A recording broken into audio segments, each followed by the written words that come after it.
Salam Bapak Ibu Saudara yang dikasihi dan diberkati oleh Tuhan. Firman Tuhan untuk kita hari ini adalah dari surat Yakobus pasal 1 ayat 1 sampai 8. Namun sebelumnya mari kita berdoa. Allah Bapa kami yang bertahta dalam kerajaan surga, kami mengucap puji dan syukur kami kepadamu karena Tuhan sudah mengaruniakan kesehatan, kekuatan, dan kesempatan bagi kami untuk menjalani hidup ini. Dan saat ini kami boleh diberikan kesempatan untuk mendengar dan merenungkan firman-Mu. Urapi hamba-Mu untuk menyampaikannya, dan biarlah kami boleh mendengarkan firman-Mu dengan pertolongan Roh Kudus. Dalam nama Tuhan Yesus, Juru Selamat kami. Amin. Saudara, surat Yakobus pasal 1 ayat 1 sampai 8. Perikopnya salam, iman, dan hikmat. Namun dalam renungan kita, saya beri tema iman, imun, aman, dan amin. Saudara-saudara, Wakil Presiden Republik Indonesia Kiai Haji Ma'ruf Amin pernah menyampaikan bahwa dalam menghadapi masa pandemi COVID-19, kita perlu menerapkan iman, imun, aman, dan amin. Artinya yaitu iman kepada Tuhan yang Maha Esa, bahwa musibah yang menimpa manusia dapat terjadi karena seizin Allah. Kemudian manusia perlu selalu meningkatkan imun melalui asupan makanan yang bergizi, konsumsi vitamin-vitamin, lakukan olahraga yang cukup, dan istirahat yang cukup. Kemudian aman, artinya yaitu menjaga keamanan dengan menerapkan protokol kesehatan yang telah dianjurkan oleh pemerintah kepada semua masyarakat. Dan juga yang terakhir adalah amin, artinya yaitu dengan memanjatkan doa dan penyerahan diri kepada Tuhan, karena semuanya terjadi karena Allah atau karena Tuhan yang berkuasa atas hidup manusia.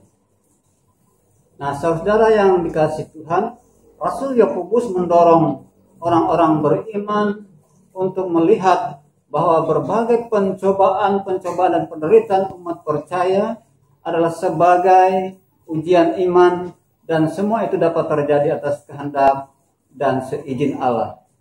Karena itu harus dianggap sebagai suatu kebahagiaan.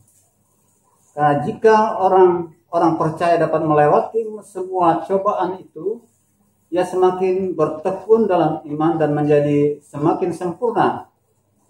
Walaupun karena berbagai pencobaan itu, yaitu ada banyak yang harus menderita, yaitu menderita kemiskinan secara material, moral, maupun sosial. Karena itu dalam menghadapi situasi dan cobaan, orang-orang percaya memerlukan hikmat, yaitu dapat melihat segala sesuatu dengan bijaksana dan dapat melewatinya dengan bersandar hanya kepada kuasa Allah saja. Nah, saudara, dengan memanjatkan doa dan hikmat akal budi kita dan iman kita yang teguh, yaitu doa yang tidak bimbang dan tidak ragu, maka dengan permohonan doa yang sungguh-sungguh itu dan hikmat, maka doa orang benar akan besar kuasanya dan akan memperoleh apa yang diminta sesuai dengan kehendak Allah.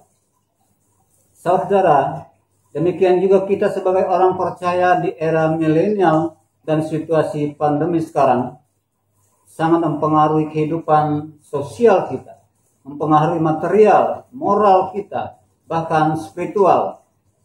Seolah sekolah-sekolah harus ditutup dan proses belajar mengajar harus melewati daring. Dan melewati daring ini tentu saja memerlukan banyak biaya, yaitu membeli paket data. Orang tua ekstra mendampingi anak-anaknya dalam proses belajar mengajar. Biaya berobat dan harga-harga vitamin sangat sulit dan mahal. Kita mencarinya di apotek kita sulit mendapatkannya, tetapi kalaupun ada itu harganya sangat mahal. Kemudian dalam pekerjaan karyawan-karyawan banyak di PHK dan hampir semua gereja ditutup dan kebanyakan jemaat beribadah mandiri dan melewati live streaming. Nah, Bapak Ibu Saudara yang dikasihi dan diberkati Tuhan, namun semua itu terjadi atas izin Tuhan dan kita menganggapnya sebagai ujian iman yang akan meningkatkan imun, aman dan amin kita. Keadaan ini kiranya dapat membuat kita semakin bertekun dan berbuah yang matang, makin dekat kepada Allah dan selalu menyerahkan diri dalam perlindungan kuasa Tuhan. Kita yakin dan percaya bahwa gereja sebagai orang-orang percaya adalah milik Tuhan. Maka kita yakin juga bahwa gerejanya akan dipelihara oleh Tuhan setiap waktu.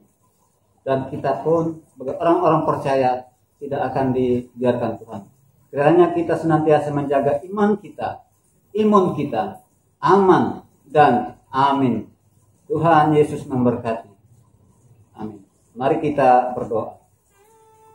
Bapa kami yang berkat dalam kerajaan surga, terima kasih atas firman-Mu.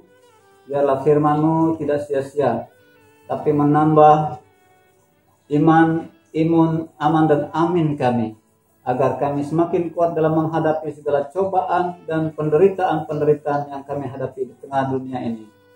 Maka biarlah segala pencobaan itu membuat iman kami semakin kuat dan kokoh teguh, dan membuat kami semakin dekat kepada Tuhan untuk senantiasa berserah dan memohon pertolongan-Mu.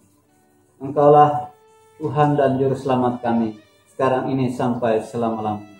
Di dalam Tuhan Yesus Juru Selamat kami. Amin. Tuhan memberkati. Shalom.